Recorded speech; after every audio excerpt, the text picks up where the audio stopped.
Ecologistas en Acción, y tengo la suerte de presentar esta mesa redonda, que seguro que va a ser muy interesante y muy esclarecedora y espero que muy esperanzadora, ¿no? Que estamos ahí como necesitadas de esperanza. Os voy a recordar el título. Se titula Alternativas a la seguridad militarizada y en ella van a participar Tom Cujar, de Ecologistas en Acción, que está allí. Luego los vuelvo a presentar. Ovidio Bustillo, de Desarma Madrid, aquí justo a mi lado. Isabel Montserrat, del Grupo por la Paz contra la Guerra contra el Rearme de Aragón. Y Julio Rodríguez, de Paz Ahora. Tienen como unos 10-12 minutos de intervención cada uno y después pasamos a un turno de preguntas y de intervenciones del público. Y no me enrollo para que les dé tiempo a hablar a ellos, que son quienes más luz nos van a dar. Claro, como además hay que irse a las 7:30, pues no podemos perder ni un segundo. Le doy la palabra a Tom Cujar, de Ecologistas en Acción.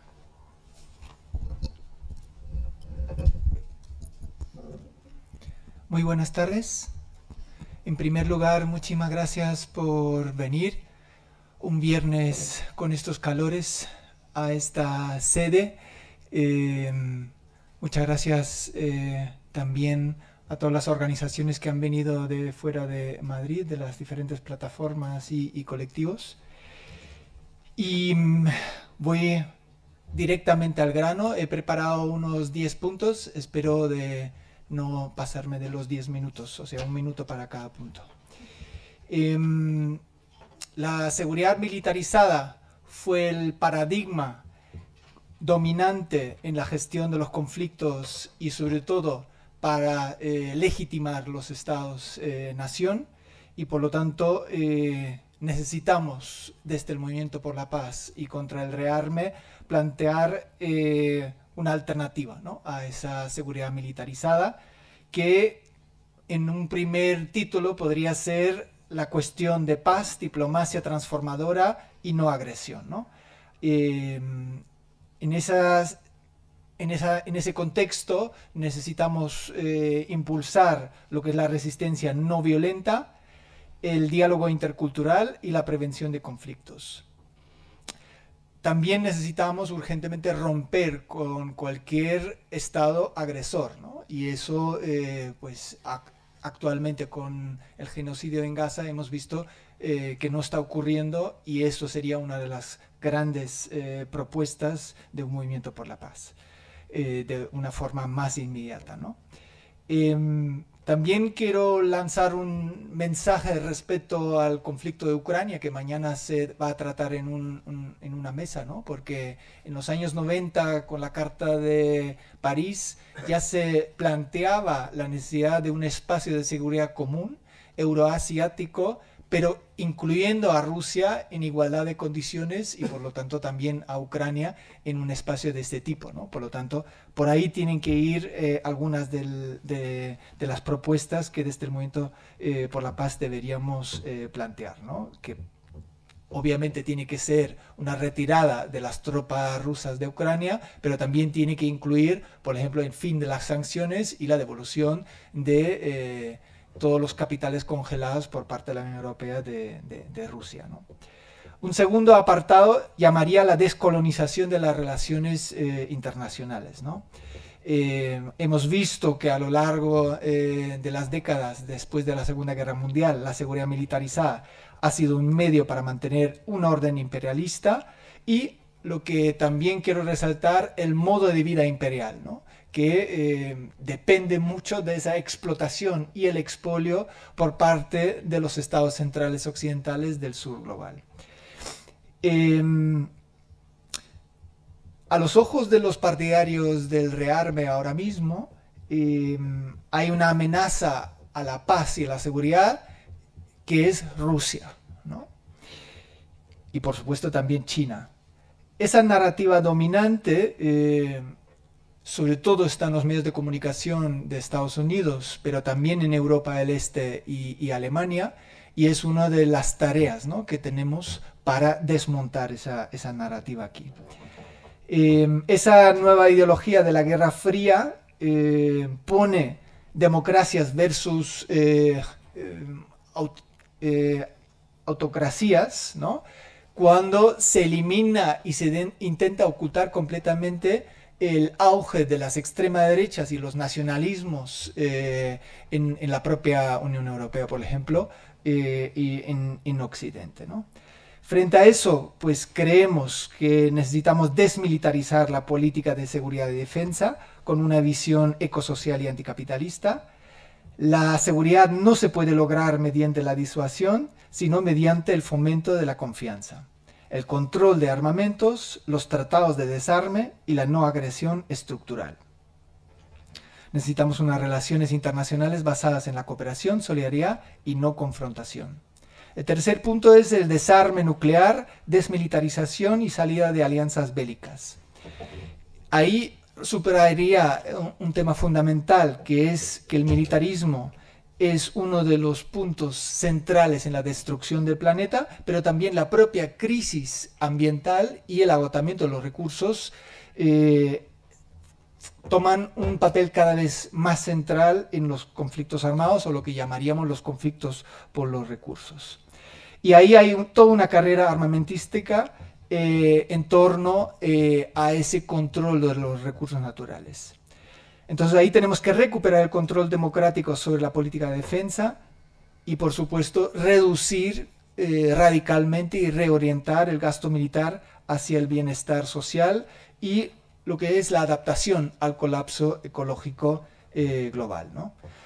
Algunos otros apuntes son la prohibición de comerciar armas, el tema del tratado de prohibición de armas nucleares que no se está implementando, y también la prohibición de lo que son las nuevas formas de la guerra, como es la inteligencia artificial o los robos asesinos, ¿no? Que sabéis que hay campañas muy concretas en el movimiento pacifista sobre ello, ¿no?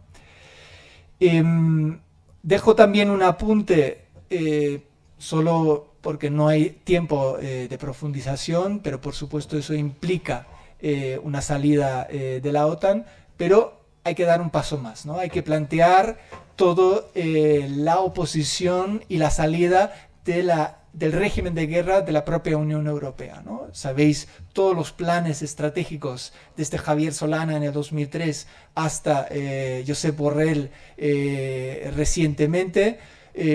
Todos estos planes de seguridad y defensa pues realmente son una justificación y una legitimación de más conflictos y guerras bajo el auspicio de la OTAN, ¿no? Por lo tanto, también ahí tenemos que plantear el debate de qué hacemos con los propios tratados de la Unión Europea, que en realidad son una propuesta belicista y una propuesta a favor de una Europa de la guerra, y no como siempre nos intentan vender en el discurso oficial y la narrativa dominante, como si la Unión Europea defendiera un proyecto de paz, ¿no? Luego está el desarme económico, ¿no? Y ahí creo que es muy importante ver cómo la seguridad militarizada realmente es una protección de los intereses económicos, muy especialmente de un modelo energético fósil y del extractivismo, como por ejemplo se utiliza las misiones militaristas de la Unión Europea para proteger el acceso, las rutas comerciales del petróleo y también de los minerales estratégicos.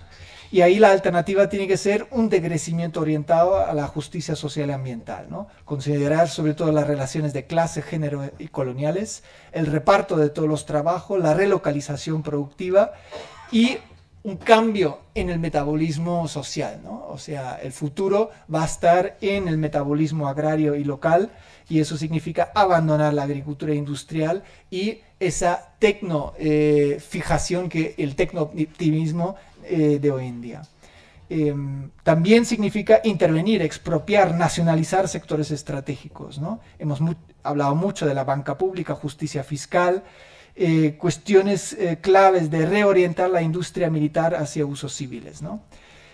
Ahí tenemos que apoyar las huelgas que se hacen en sectores que están en la defensa y dicen que no, hay que apostar por usos civiles. y no como han hecho algunos sindicatos como UGT, plantear un impuesto para financiar el rearme. Tenemos que hacer todo lo contrario, ¿no? Huelgas y luchas sindicales para reconvertir el sector del armamento en usos civiles.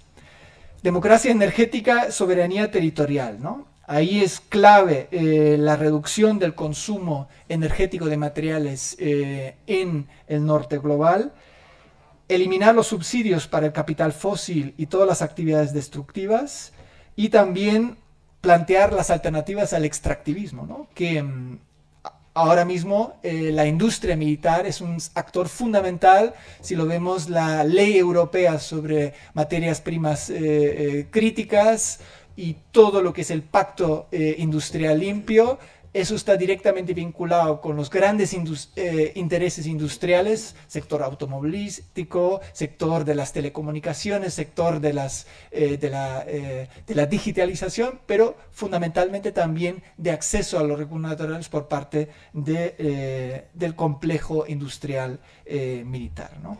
Y ahí vuelvo también a un tema que el movimiento por la justicia climática lleva años defendiendo, que es un tratado por el fin de los combustibles fósiles y también de la energía nuclear, tan de actualidad en este país en estos últimos tiempos.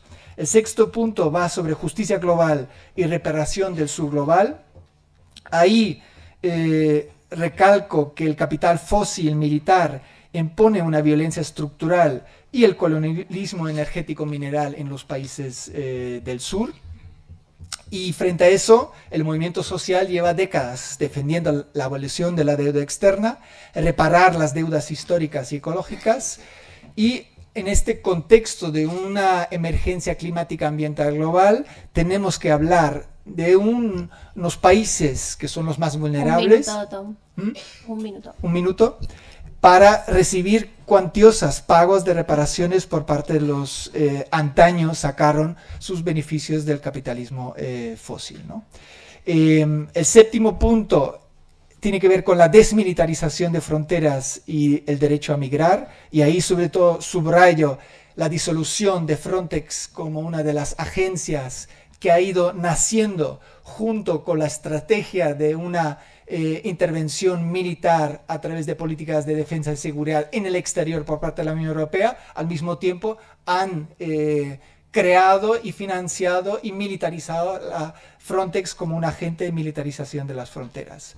El octavo punto tiene que ver con el ecofeminismo y la seguridad de los cuidados. Ahí sobre todo el punto tiene que ver con reorganizar la vida en torno al sostenimiento de la vida y no a la acumulación, y poner el centro en la redistribución solidaria, temas de renta básica y derechos universales, ¿no?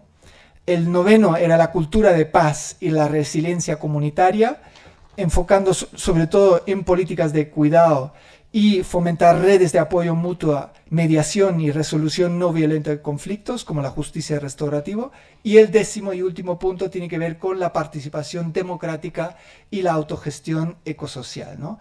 Ahí, sobre todo, tiene que ver con el empoderamiento, digamos, organizativo, ¿no? Cómo ponemos los cuerpos ante la escalada belicista, pero sobre todo también el derecho a la protesta, las soberanías como la soberanía alimentaria, energética, económica, y el fortalecimiento de las estructuras comunitarias de lo común frente al Estado-Nación. O sea, tiene que ver también una apuesta por los comunitarismos frente a un cuestionamiento de lo que es el Estado-Nación. Muchas gracias.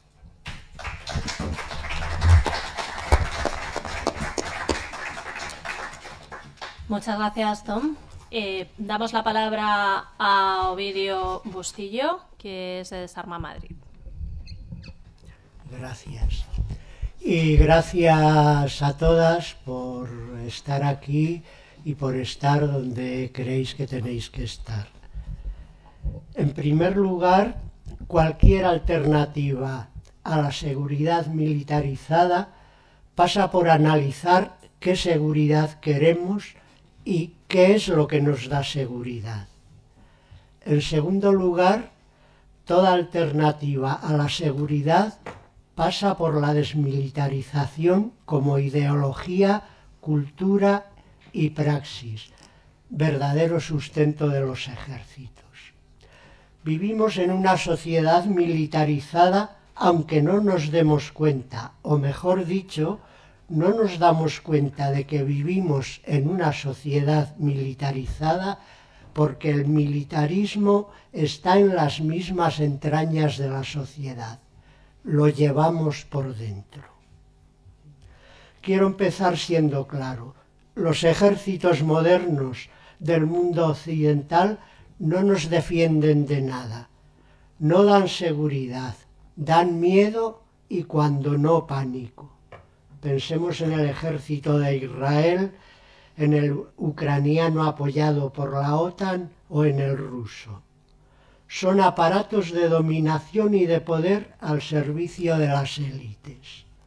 Y en el caso de la OTAN podríamos afirmar que además son una asociación para la delincuencia y el crimen organizado. Tengamos el valor de reconocer que hacemos guerras para robar, nos aconsejaba Eduardo Galeano. Por si quedan dudas, ¿recuerdan cuándo fue la última vez que el ejército español defendió con eficacia a la población?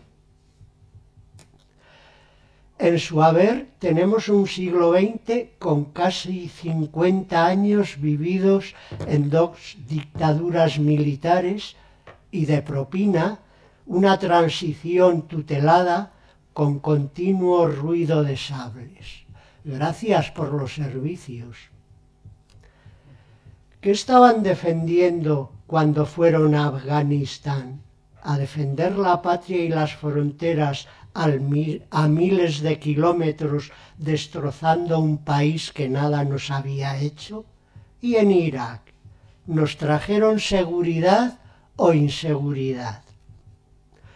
Por su propia dinámica militarista patriarcal, los ejércitos tienden a buscar conflictos donde no los había, a encontrar enemigos que nadie buscaba y a agravar con su intervención los problemas que querían solucionar. Por lo que sería un logro impresionante para los pueblos conseguir deshacerse del militarismo, pues su garantía de seguridad en último término es la destrucción mutua asegurada. Triste consuelo.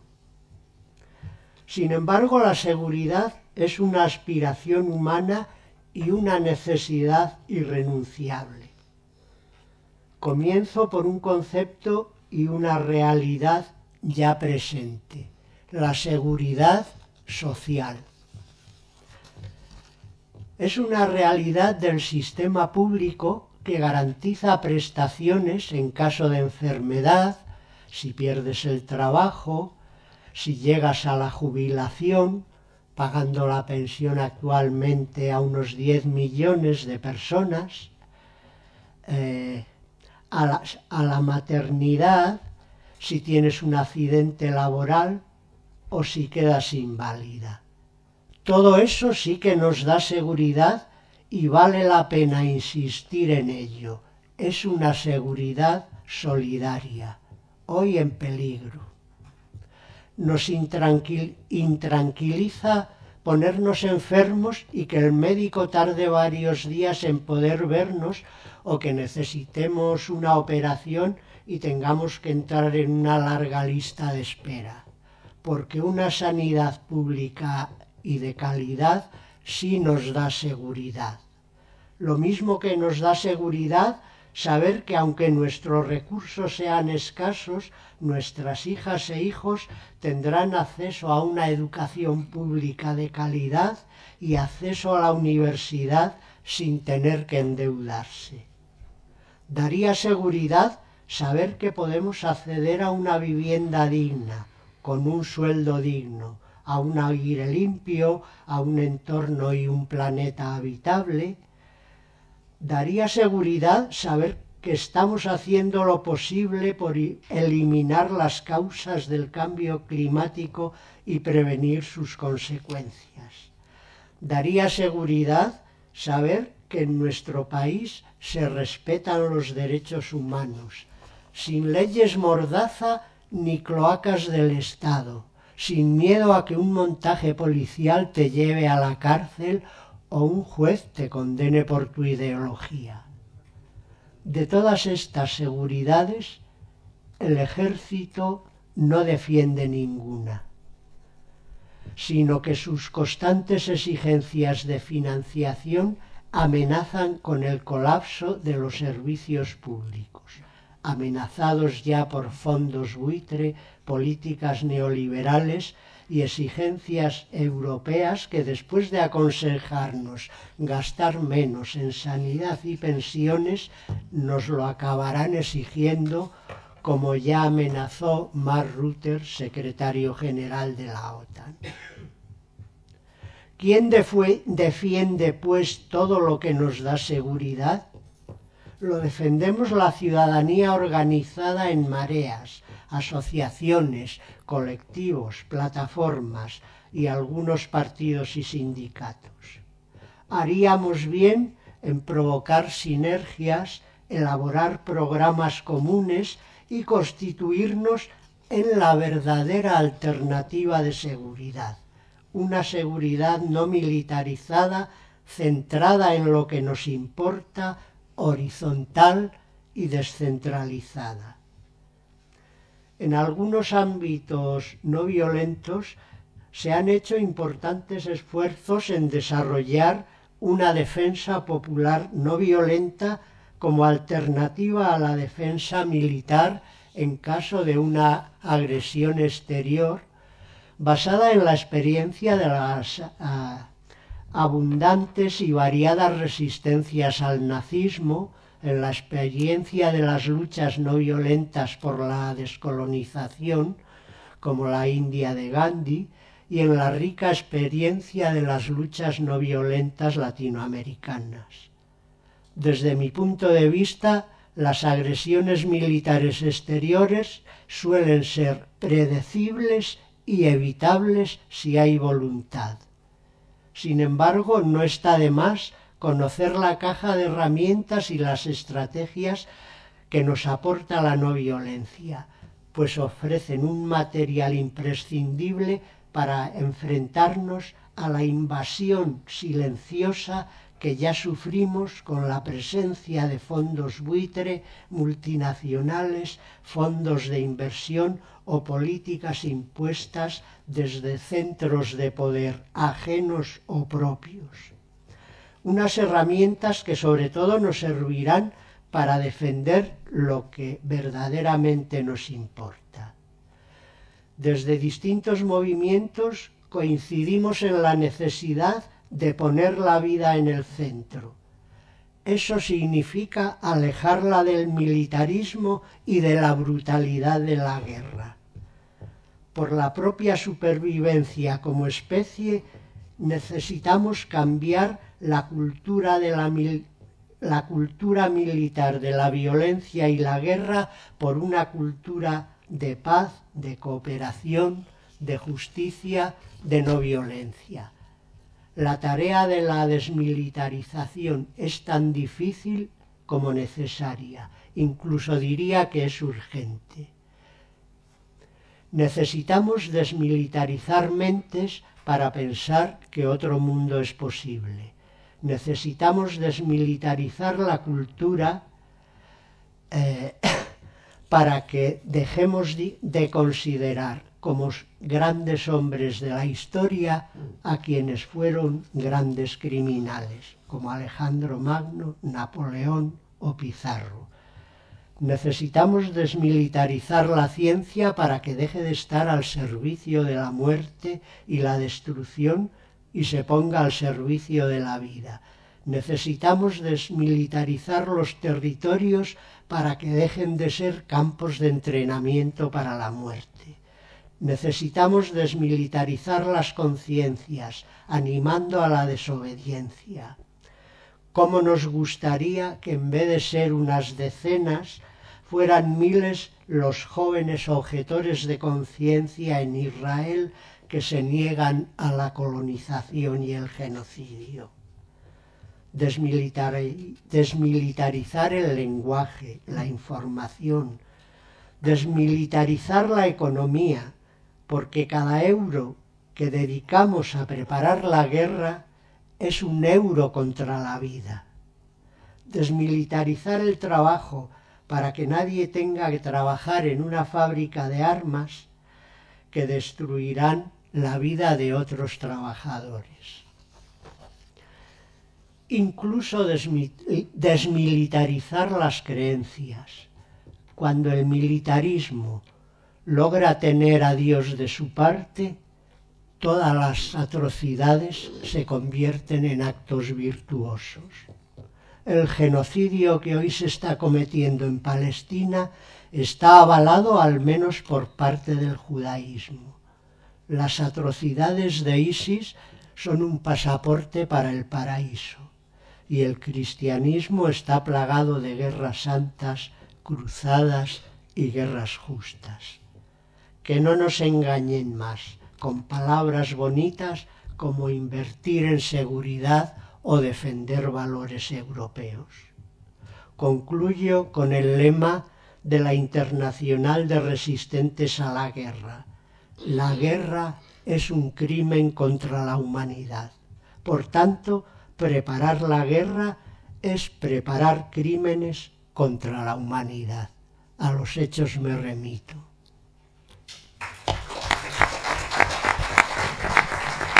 Pues le damos la palabra a Julio Rodríguez de Paz ahora. Pues muy buenas tardes. Bueno, a ver el micrófono. Ay, sí, perdona. Muy buenas tardes. ¿Se me oye a pesar de la...? Vale.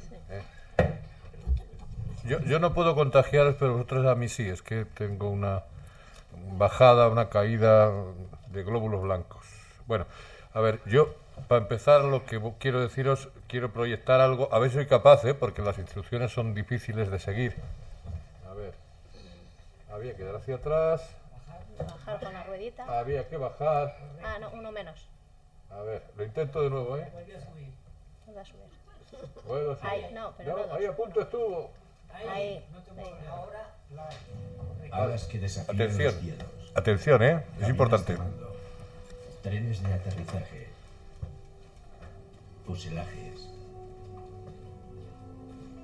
Cubiertas que se extienden en el horizonte. Proa. Eslora. Puente de mando. carros inquebrantables, cadenas de acero, cañones, blindajes.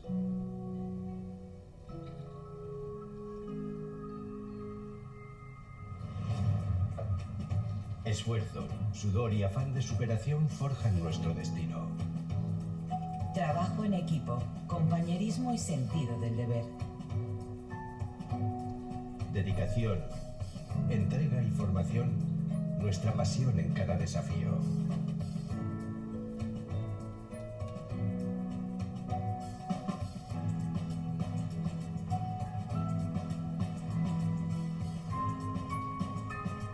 De nada servirían nuestros buques, nuestros carros de combate, nuestros aviones, sin nuestros soldados, marineros y aviadores.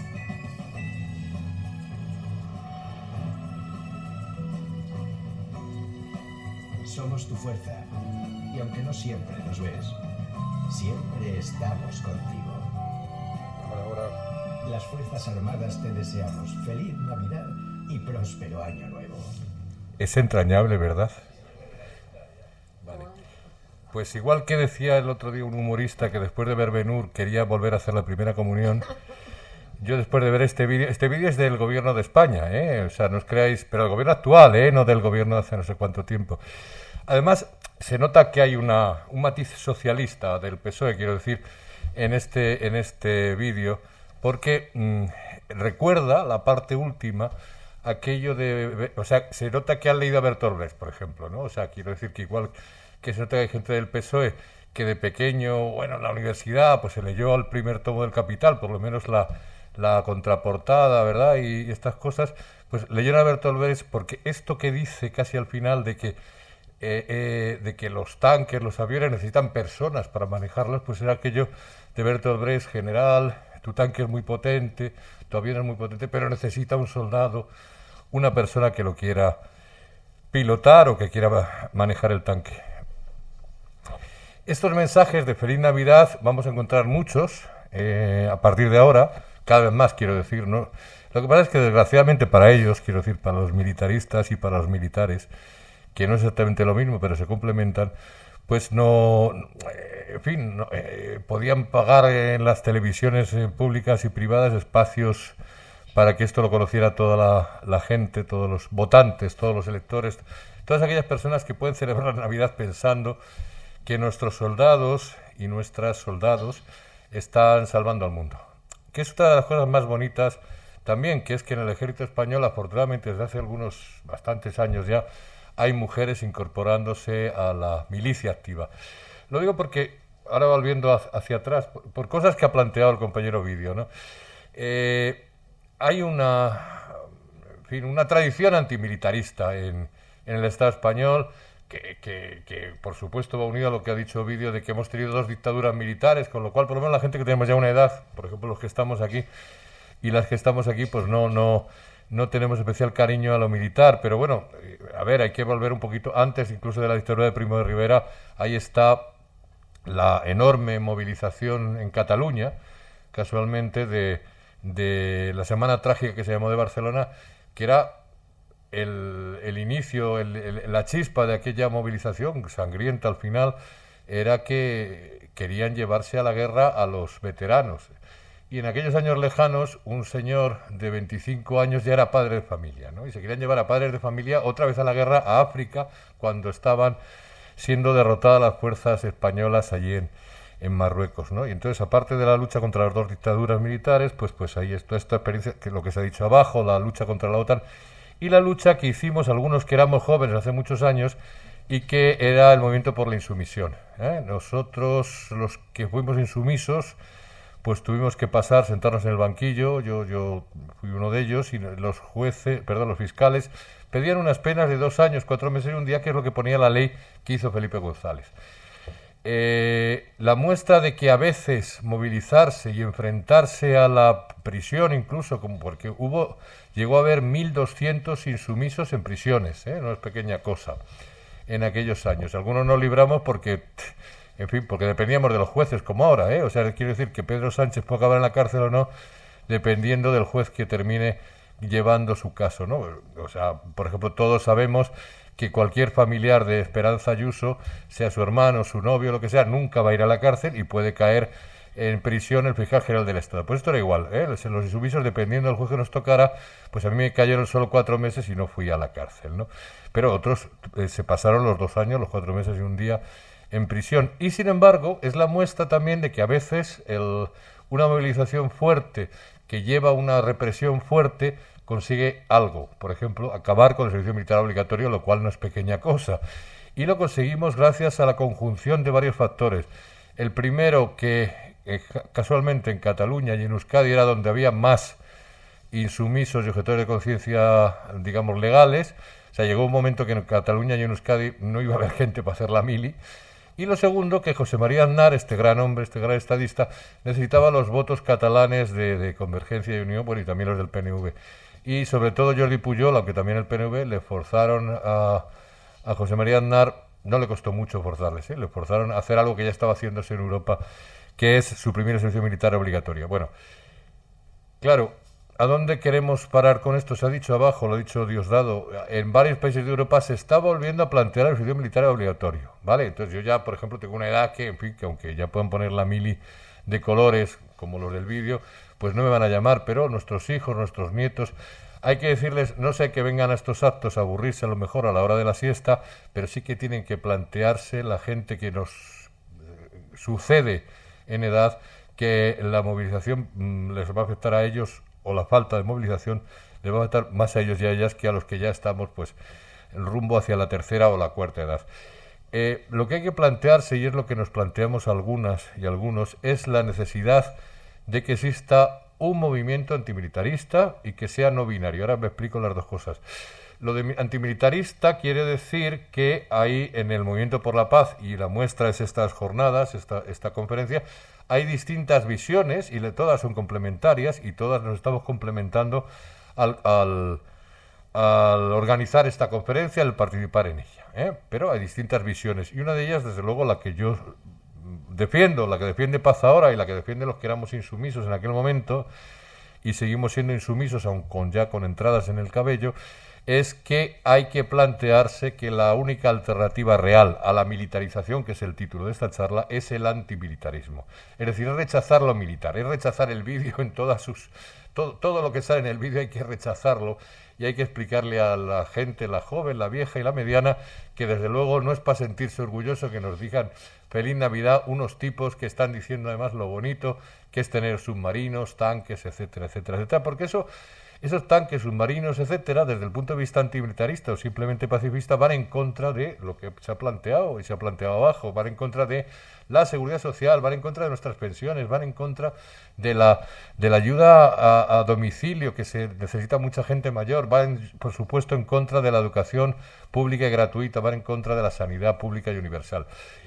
Y la diferencia que hay también entre los gobiernos, que es importante, es, por ejemplo, el gobierno británico, que también está presidido por el primer ministro, es un señor de la Internacional Socialista, pues es una persona mucho más sincera que nuestro Pedro Sánchez, porque abiertamente ha dicho allí en el Parlamento de Londres, pues que sí, que va a haber que recortar en educación, pues sí, que va a haber que recortar en sanidad, cuando la sanidad, el Servicio Nacional de Sanidad británico, después de la Segunda Guerra Mundial, es uno de los servicios de salud más brillantes, de los que se copiaron varios países, seguramente también la Seguridad Social del Estado español. Bueno, una vez dicho todo esto, hay que ser antimilitaristas porque todo lo militar va en contra de nosotros, de usted, del otro, de la otra, de la gente que está en la calle, va en contra de todos y todas lo militar, porque cada dinero, cada euro que se gaste en tanques, en que esos chicos celebren la Navidad en un portaaviones, eso nos va a quitar lo que necesitamos todos, lo que se planteaba como es seguridad.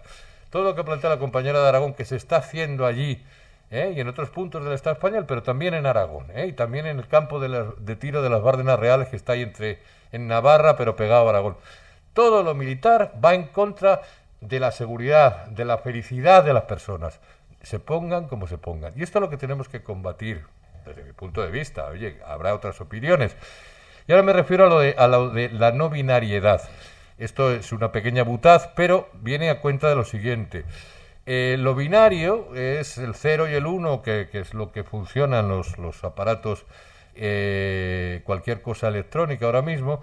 Lo binario es lo blanco frente a lo negro. Lo binario es cualquier cosa que solo pueda admitir dos extremos y no ningún matiz. Entonces, ¿a qué no me refiero? Por ejemplo, cuando estamos defendiendo al pueblo palestino, el gobierno israelí y ese ejército de plumillas, de juntaletras, de tertulianos, de gente sin escrúpulos, porque no tienen otro nombre, todo esto es que la televisión, en las radios, en los periódicos defienden al Estado de Israel y al militarismo israelí, nos acusan de ser antisemitas. Ojo al dato. Entonces, reivindicamos poder defender a Palestina sin que nos acusen de antisemitas, porque, ojo, Netanyahu ha elevado el listón y nos dice que decir Palestina libre es igual a decir Heil Hitler. Lo habréis oído, y si no lo habéis oído, buscarlo en Google que lo encontraréis, porque lo ha dicho, Y ojo, que la acusación de antisemitismo se ha hecho ahora mismo, porque yo creo que esta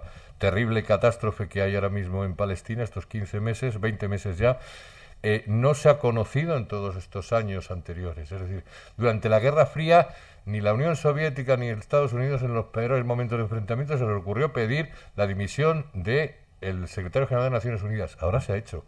No se ocurrió a nadie denunciar que la Asamblea General de las Naciones Unidas fuera anti-algo.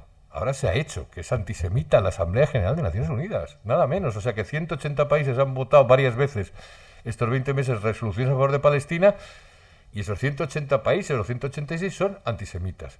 Y fijaros si la ideología dominante, la ideología del poder, llega hasta los extremos, hasta el último rincón, que algo que debería ser ecuánime, equilibrado, como es el diccionario de la Real Academia de la Lengua Española. Yo es que no sé manejar este aparato, si no os lo pondría aquí. El diccionario de la Real Academia de la Lengua Española, que luce y da esplendor a la lengua, no sé cómo se dice lo siguiente: si buscáis la palabra semita, veréis que semitas son una serie de pueblos con una serie de lenguas emparentadas, entre los cuales se encuentran los hebreos, se encuentran los arameos, se encuentran los árabes, y otros pueblos. Dicho esto, era de suponer que antisemita sería aquel que estuviera en contra de los árabes, de los arameos, de los hebreos, de tal. No. Según el diccionario de la Real Academia Española, antisemita es el que es antijudío. Ya está, sin más discusión. Fijaros que esto tan pequeño es lo que lleva a demostrarnos que la ideología dominante llega hasta la Real Academia de la Lengua, que se ha demostrado otras veces, como un minuto, ¿verdad? Vale. Bueno, ¿a dónde quiero llegar con todo esto del no binario? Por ejemplo, algo que se nos ha criticado esta semana y hemos dicho, pues ustedes tienen razón, vamos, que no la tienen. Se nos ha criticado que hayamos estado estos días movilizando y protestando contra la agresión israelí contra los iraníes, contra el pueblo de Irán, como queráis, y que al mismo tiempo hayamos estado estos últimos años defendiendo el movimiento Mujer, Vida y Libertad, que por cierto hay varios compañeros iraníes ahí abajo que organizaron ayer mismo, no hace un siglo ni hace un año, ayer mismo un acto a favor en contra de la pena de muerte en Irán y a favor del movimiento Mujer, Vida y Libertad. Bueno, pues hay gente binaria y de izquierdas, que no entiende, es imposible, no puede entender que defendamos la paz en Irán, que defendamos que estemos en contra de la agresión israelí, y te dicen, ¿veis? Como habéis defendido el movimiento ese de las mujeres, no sé qué, no sé cuántos, estáis colaborando con Israel. Y dice, venga, ya está, arreglado, venga. Y hay otras personas, seres humanos, incluso dicen que son de izquierdas, que si dicen algo de lo que se ha dicho aquí en esta mesa sobre Ucrania, pues dicen, no, estáis defendiendo la OTAN, y si sois nazis porque defendéis a Ucrania, cosas de este estilo. Entonces hay que expulsar, y termino ya, es uno de los lemas de la Internacional de Resistentes a la Guerra que mencionaba antes Ovidio, es expulsemos la guerra de nuestras mentes y también de nuestras vidas. No me equivoco, ¿verdad? Bueno, pues cualquiera que piense que defender la paz en Ucrania es defender a los nazis, tiene la mente de aquella manera. Todo aquel o aquella que diga que criticar la agresión israelí contra Irán, pero no poder defender, o sea, que hay que estar a favor de la pena de muerte, joder, en Irán, y además todas esas que van sin velo, que las pongan en la cárcel. Eso es binario, y contra eso estamos, y por eso os llamamos a seguir luchando. Compañeros y compañeras, hasta la victoria. Muchas gracias por las 4 intervenciones y por el respeto escrupuloso del tiempo, que esto nos permite que tengamos 25 minutos para hablar desde el público o para preguntar y para tener un intercambio de opiniones. Yo no sé si hay micro de público, creo que no, pero si no... Debería haber, ¿verdad? Pues nada, yo os doy palabra, si hay alguien que... No, pues si quieren que se acerquen aquí, ¿no? Sí, bueno, está. Los papeles. Nos han dado unos documentos. Aquí, pues.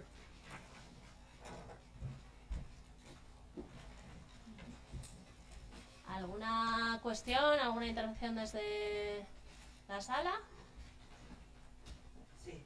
Me gustaría saber... Perdona, pero es que sí, se está grabando, entonces si hablas desde ahí no se te va a oír. Tiene que ser desde el micrófono. Acércate.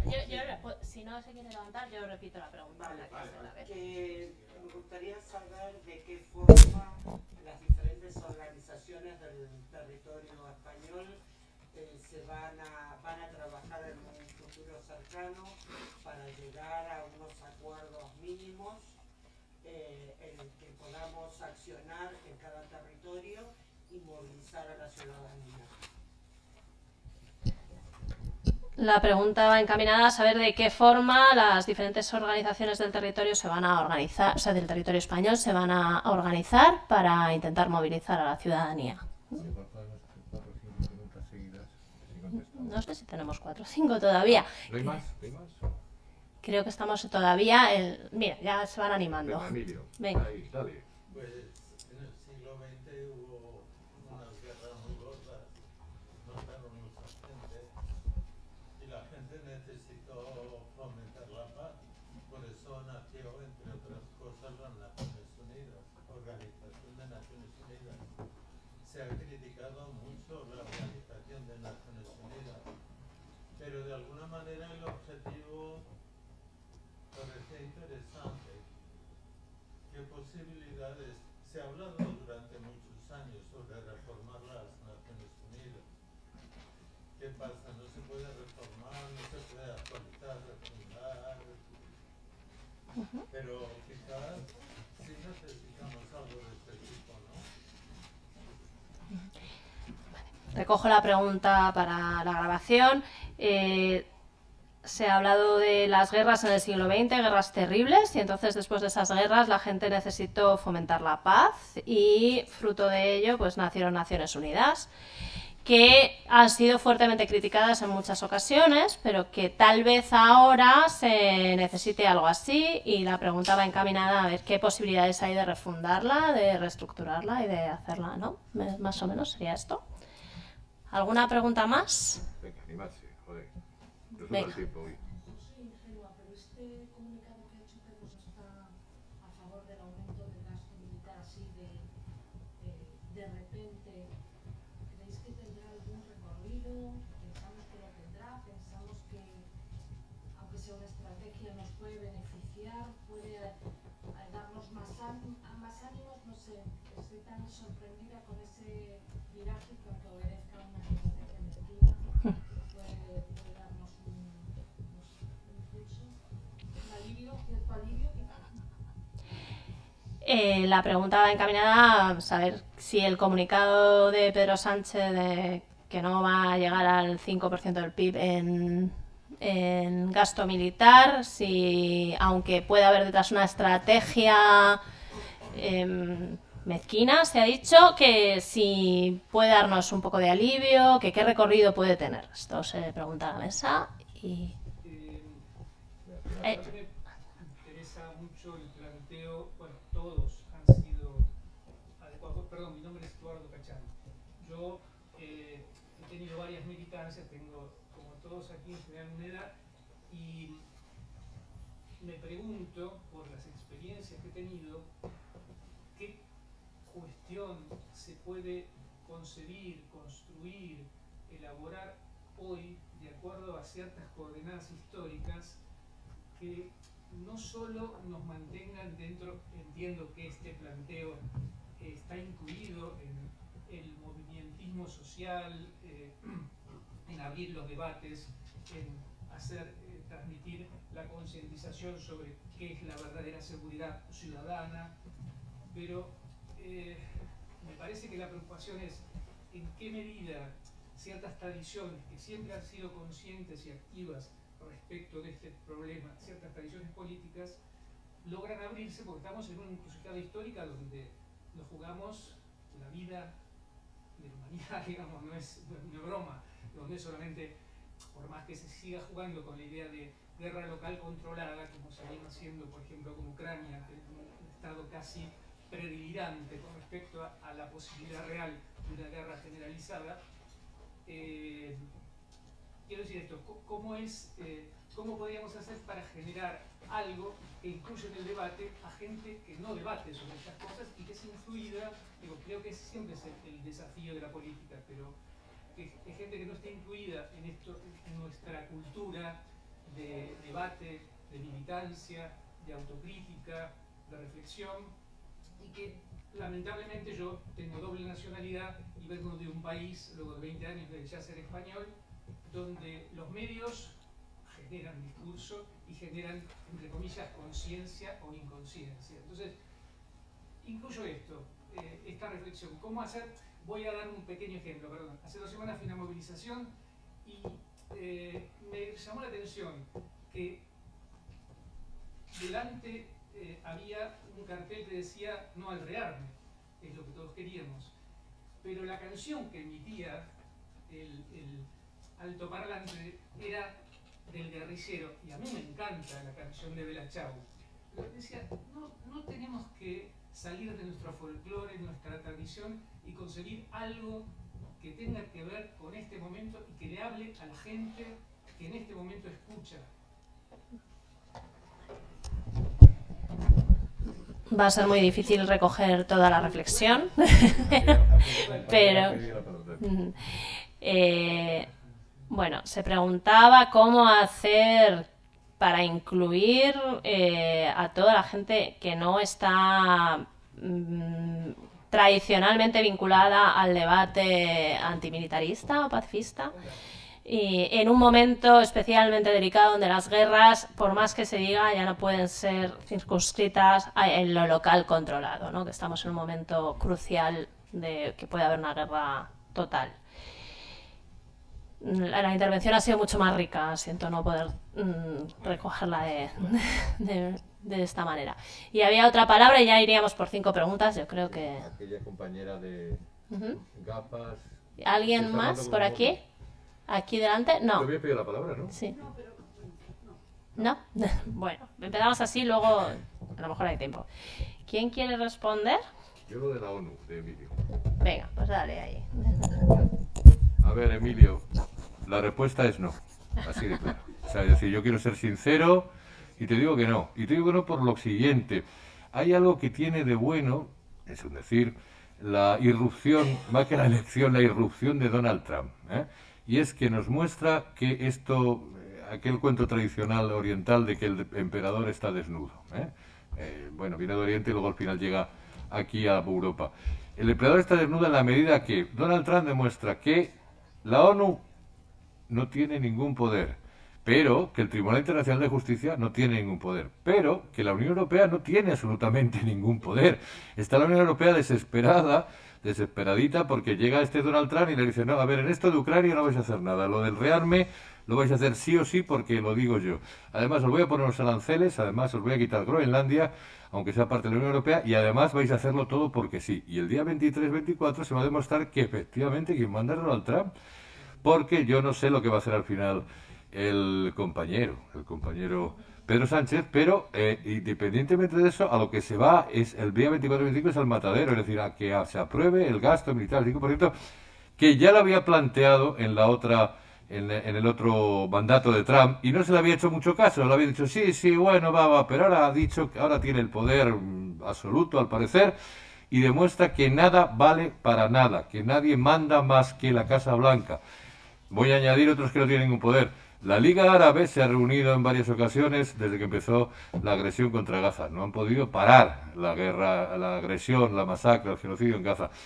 La Organización de la Conferencia Islámica, que es la Liga Árabe más otros países de mayoría musulmana, se reunió aquí en Madrid, a petición de Pedro Sánchez, se reunió con el ministro Álvarez, tanto la Liga Árabe como la Organización de la Conferencia Islámica. ¿Han conseguido parar el genocidio? Tampoco. ¿Quién más no ha hecho nada? Bueno, los BRICS, yo sé que hay gente aquí que si le hablo en contra de los BRICS les va a dar un infarto, perdonadme, entonces no digo nada en contra de los BRICS, pero los BRICS tampoco han parado la guerra ni en ningún lado, ni en Ucrania, ni en Gaza, ni en ninguna parte. Solamente manda, ni siquiera Estados Unidos, manda a la Casa Blanca. Y termino diciendo lo siguiente. A lo mejor la única esperanza que tenemos de cambiar algo es que la gente en Estados Unidos salga a las calles y enfrente a los militares como están haciendo. El único contrapoder a Trump ahora mismo son algunos tribunales, algunos jueces del Tribunal Supremo, las universidades de élite, Harvard. ¿Quién iba a decir que Harvard o Yale iba a ser los que se iban a oponer al imperialismo americano? Pues ahí les tienen. Y luego todos esos inmigrantes, todos esos funcionarios que han sido despedidos, toda esa gente que está dispuesta a enfrentarse a la Guardia Nacional y que les peguen un tiro, esa gente es a lo mejor la que cambia. Bueno, me voy a extender un pelín. Nada, es el corazón de la bestia. Probablemente ustedes no conocen a Jan Ziegler, hace mucho que ya el hombre dejó de escribir porque, en fin, murió. Jan Ziegler era suizo, Jan Ziegler era diputado, Jan Ziegler era de izquierdas, cosas increíbles, diputado de la izquierda de Suiza. Bueno, Jan Ziegler se conocía al Che Guevara y en varias ocasiones se entrevistó con él, y en uno de los libros de Jan Ziegler le decía al Che Guevara: estoy harto de Suiza, estoy harto de Europa, estoy harto de Occidente, por favor, llévame contigo. Y el Che Guevara le dijo: no, por favor, tú estás aquí en Suiza, en Europa, que estás en el corazón y en el cerebro de la bestia. Necesitamos a gente como tú porque si no, nunca cambiará. Pues eso, en Estados Unidos a lo mejor, todos esos manifestantes que se enfrentan a la Guardia Nacional o los profesores de Harvard son capaces de hacer algo que no podemos hacer nosotros, porque nosotros estamos en la periferia, en el centro, pero en la periferia del centro y en el corazón y en la cabeza del monstruo están esos y esas que se enfrentan a los militares allí. ¿Venceremos? Ya veremos. Pero vamos, la ONU no se va a arreglar. ¿Esa es la pregunta o pues esa es la respuesta? Porque tengo yo una bola de cristal que me dice que imposible. La compañera. Yo voy a decir algo sobre el primer punto que habéis dicho, que es cómo organizarnos a nivel interterritorial o territorial. Nosotras y nosotros en Zaragoza había realmente mucha discrepancia entre los grupos y tal, y hemos logrado, no sé cuánto nos durará, pero esperemos que nos dure para mucho tiempo, hacer una asamblea ciudadana por la paz y contra las guerras. Han participado gente de todos los colores. Por primera vez en la vida, pues nos hemos juntado un montón de gente que hemos estado enfrentadísimas en los sindicatos, en la política, en tal, y llevándonos bastante bien y sin ningún ego. Ese es el peligro de la mayoría de la gente, que si no sale lo que salgo yo, pues ya corto y me voy. Esperemos que nos dure. Ha sido un año y medio de mucho trabajo, pero se ha conseguido juntar en... Lo que pasa es que os lo contarán más mañana por la tarde en lo del asociacionismo. Juntar, por ejemplo, en la presentación a 800 personas en el aula magna de la Universidad de Zaragoza, del Paraninfo. O sea, 1000 solo convocada por la Asamblea de la Paz, una cosa que no se conocía. Se convocó una primera manifestación contra la guerra y fuimos 1500 personas en Zaragoza. Es decir, las manifestaciones son cuando son muy buenas, son de 10.000 personas como mucho, ¿vale? Por eso que hay experimentos que ya se están poniendo en marcha y que os animo a que se hagan en todos los lados, si se puede, y tal. Frente a eso también surgió lo por la que he leído yo la ponencia, el anti-hub militar, que ahí agrupa a grupos que no querían estar en la Asamblea Ciudadana por la Paz, porque estaban partidos, sindicatos, aunque no participaban como tales en la Asamblea, pues efectivamente hay choques todavía, pero bueno, están participando en el otro lado. Y a la hora de la verdad, pues eso es lo que nos interesa. Con lo de Sánchez está viviendo una situación muy peligrosa para él, con lo cual es agarrarse a una llama ardiendo, ¿no? Es decir, no voy a hacer para no perder apoyos, sinceramente. Si no estuviera en esa situación ya habría firmado. O sea, bueno, no sé si hay que firmar o no firmar, pero vamos, ya estaría de acuerdo. Y luego los jóvenes sí que es para mí, una parte de la población muy importante y que todavía no están integrados en los movimientos sociales. Quizá los que tengamos que cambiar la mente de cómo llegar a ellos somos nosotras y nosotros mismos. Pero es muy importante que participen, porque ellos van a tener que volver a ir a la guerra, porque como sigamos así, se va a poner otra vez el servicio militar obligatorio, etcétera, etcétera, etcétera. Estamos viviendo unos momentos muy duros para todas y todos, empezando por los jóvenes y acabando por los mayores. Venga, nada más. Bueno, un pequeño apunte sobre la unidad en la lucha contra la guerra. Yo creo que dependerá mucho de si somos los distintos colectivos capaces de apartar protagonismos y de imponer algunas ideas muy propias y maximalistas. Hay que hacer esfuerzos por buscar un denominador común, unos comunicados y unos objetivos en los que todas nos sintamos a gusto. Si no, va a ser muy difícil. Y quería también responder a ver si Sánchez llegará al 5% del PIB. No nos lo va a contar. Puedo decir que, además del Centro de las, hay otros estudiosos del gasto militar, hace unas horas me acaban de pasar lo que lleva el gobierno socialista aprobado en los consejos de ministros que ha habido hasta esta semana, en lo que va de año. 34.312,91 millones de euros. Eso supone más que duplicar el presupuesto previsto. Si visitáis la web del grupo antimilitarista Tortuga o leéis lo que hay publicado en Desarma Madrid sobre gasto militar y demás, el año pasado se ha rondado el 4% de gasto militar, solo que eso no nos lo dicen, porque es un gasto militar repartido entre otros ministerios, es un gasto militar en el que no contabilizan los intereses de la deuda, etcétera, etcétera. Una serie de gastos que son militares, pero que como no computan, como si no existieran, pero que los ciudadanos tenemos que pagarlos euro a euro. Entonces, claro que llegaremos al 5% y lo superaremos si es que estamos al lado. Y con lo que llevamos ya en los consejos de ministros en lo que va de año, pues no me cabe ninguna duda. Eso sí, de cara a la galería dirá que han superado el 2. Un consejo siempre para los asuntos militares: el camuflaje, el disfraz, el disimular es la norma. Entonces, no se lo crean, aunque los militares se vistan de comunión. No les crean lo que nos cuenten.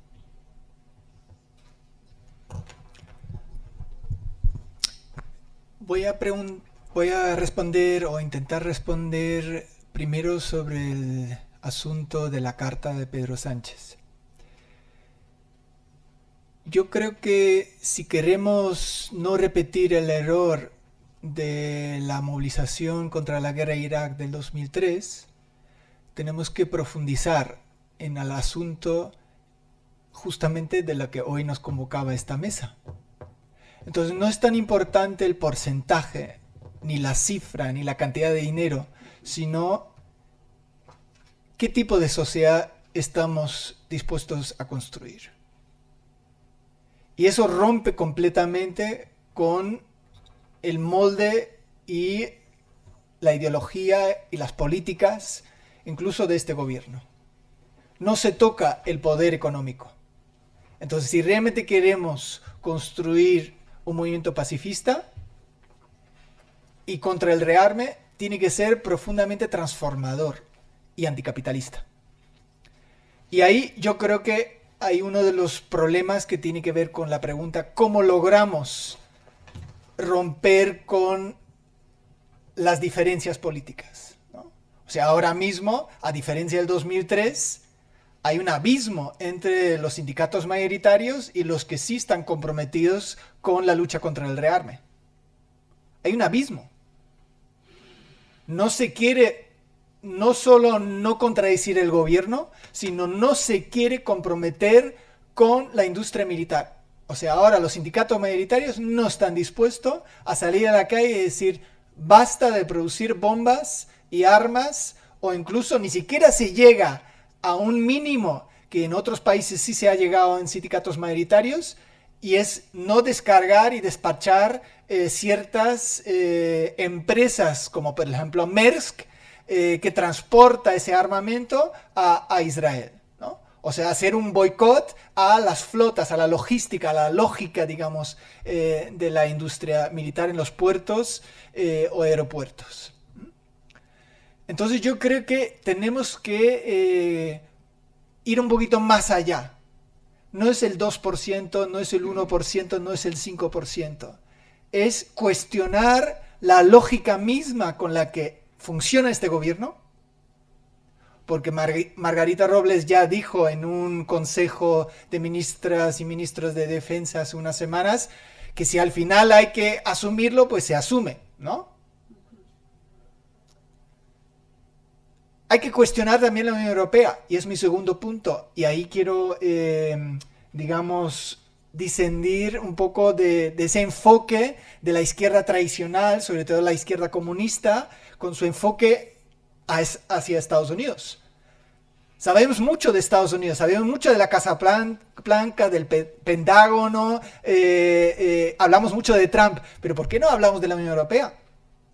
¿Por qué nos ha costado tanto hablar de lo profundamente militarista y guerrista belicista que fue la Constitución Europea 2005? Que lo es también el Tratado de Lisboa, lo fue ya el Tratado de Maastricht.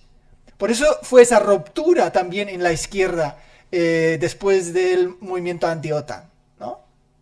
De eso no se ha recuperado. Tampoco nos hemos recuperado de lo que fue el fracaso de la izquierda de Syriza en Grecia. O sea, hablemos por favor del plan de Rearm Europe de Ursula von der Leyen. Hablemos de qué se decide en los consejos europeos donde va Pedro Sánchez. Entonces no es tan importante el porcentaje que se decida en la cumbre de la OTAN, sino la profundización de la lógica de la guerra y sobre todo la extensión. Aquí hicimos una movilización bastante digna contra la cumbre de la OTAN, pero yo más que del porcentaje sobre el Producto Interno Bruto del gasto militar, hablaría de la estrategia de convertir a Rusia en enemigo y China también. Y eso, digamos, está totalmente transversalizado en todas las lógicas, en todas las políticas de seguridad, de política de defensa. Y España, con el gobierno de coalición del PSOE y Sumar, se han metido también en esa lógica. China es el enemigo, Rusia es el enemigo. Y esa es la fuerza de la OTAN y es también la fuerza de la política de seguridad y defensa de la Unión Europea, porque nace desde esa subordinación a los intereses geopolíticos de Estados Unidos, de la OTAN, pero sobre todo corporativistas. Porque al fin y al cabo, quienes están en los momentos claves de toma de decisiones del Parlamento Europeo, del Consejo de la Unión Europea, de los consejos europeos, de la política y de las medidas de la Comisión Europea, es el complejo industrial militar, que está en las comisiones de los expertos sobre todas las políticas, sobre todos los fondos militaristas a desarrollar. Hablemos de eso. Hablemos otra vez centralmente de la Europa de la guerra, la Europa del capital y de las fronteras. Y eso fue también un hito de los movimientos sociales, de poner ahí el enfoque y no solo hablar de la OTAN, de las bases de Estados Unidos o de las ambiciones imperialistas de Trump. Porque la situación en Gaza sería completamente diferente si la Unión Europea desde el minuto 1 hubiera sacado sus embajadoras y sus embajadores de Israel, hubiera roto con el acuerdo de asociación de la Unión Europea con Israel, porque ¿quién es el socio comercial más importante de Israel? La Unión Europea. Entonces, mucho hablamos de los envíos de armas o de la compra de la industria de los drones y de otros aspectos de la industria militar de Israel por parte de España, pero no hablamos de lo que es el poder económico, lo que hay detrás de esa construcción de ese Estado de Israel. ¿Cómo compra si no las materias primas, las tierras raras para hacer todos los drones y toda esa tecnología militar? ¿De dónde lo saca Israel? No lo tiene debajo del suelo. Lo compra China, lo compra Brasil, ¿no? Una de las reivindicaciones fuertes del movimiento pacifista en solidaridad con Palestina de Brasil es decir al gobierno de Brasil que sin los envíos de acero, de aluminio, o sea, de las bases fundamentales del metabolismo capitalista de Brasil a Israel, no tendría ese enorme poderío militar tampoco Israel. Entonces, yo creo que tenemos una tarea muy importante de ir mucho más allá de decir no a la guerra y no al aumento del gasto militar, sino es la cuestión, digamos, del sistema capitalista, de las relaciones también de los estados que hay detrás, y eso me lleva a la pregunta de Naciones Unidas. Pero tenemos un minuto para cerrar. Yo creo que tenemos que apostar por procesos, ¿no? Que no dependan de Naciones Unidas. Yo creo que ahora mismo sería mucho más interesante tener ese contacto, por ejemplo, con el movimiento en Ucrania, que es muy curioso que la propia población, o sea, los más, digamos, de clase trabajadora que podríamos decir, se están organizando para boicotear la guerra, pero sobre todo ese momento cuando capturan a los jóvenes a meterles en el servicio militar obligatorio. O sea, hubo desertaciones, gente que se organizan para coger los jóvenes y no les dejan llevar en el autobús. Hubo incluso gente que con armas ha atacado a los militares para que no se lleven los jóvenes. Hubo, digamos, atentados con bomba en estas oficinas de reclutación obligatorio del ejército ucraniano. O sea, algo ahí está pasando en la población de Ucrania que ya no quiere colaborar con la guerra, ¿no? Entonces eso yo creo que sería bastante interesante que el movimiento pacifista pues haga ese paso, ¿no? De tener esas voces y esa reflexión de la población de Ucrania frente al, digamos, unísono de la narrativa del gobierno frente al apoyo militar y económico que tenemos que prestar al gobierno de Ucrania, ¿no?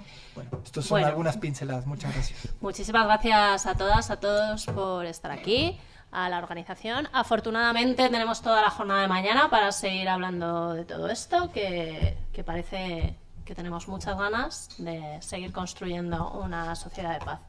Pues nos vamos a la manifestación. Gracias. A las 10 de la mañana, ¿eh?